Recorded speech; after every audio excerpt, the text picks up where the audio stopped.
No matter where you live in this great country of ours, if you're thinking about planting tomatoes now, you are heading in the right direction. Some of us are lucky enough to have some plants well and truly on the go, but for most of us, it's all about the crop that's about to come.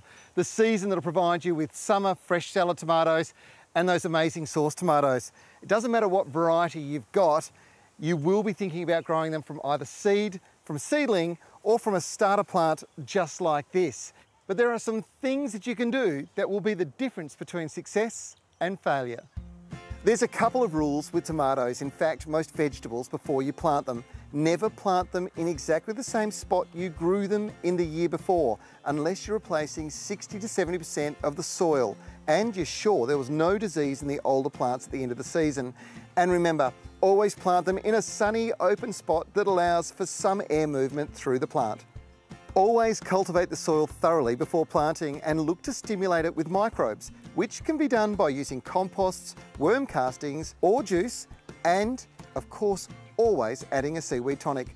The reason it's important, well, if the soil microbes are booming along strongly, they'll be connecting with emerging roots as they grow. They're like nerve endings triggered into life, stimulating strong healthy growth of the plant.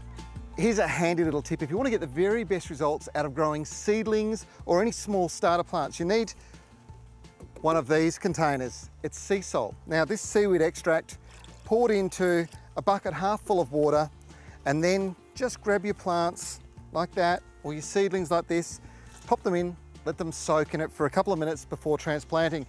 I promise you it'll reduce transplant shock and get them off to the best possible start. Then plant them out bearing the plant, if you're using seedlings like this, a little bit deeper than the current soil level. Now there's very few plants you'd ever do this with, but with tomatoes it'll trigger even more root development and quicker establishment in the garden. Here's another handy tip. If you really do want to get the very best results, you grab yourself some of this. Now this is PowerFeed, but it's specially designed for tomatoes and vegetables. You mix it in a watering can, and it's about 20 to 40 mils. You mix it around, make sure it's thoroughly mixed in, and then you water it over the foliage and around the root system. Now, you do it twice a week, and I promise you the results you're going to see from this are absolutely incredible.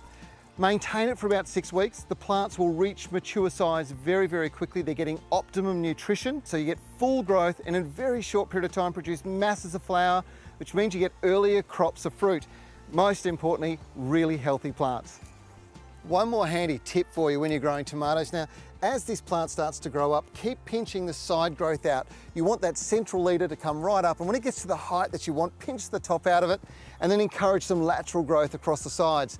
This spreads your crop of tomatoes out beautifully, makes them easy to pick. More importantly, it keeps them nice and open, free from pest attack, and keeps your plants looking fantastic.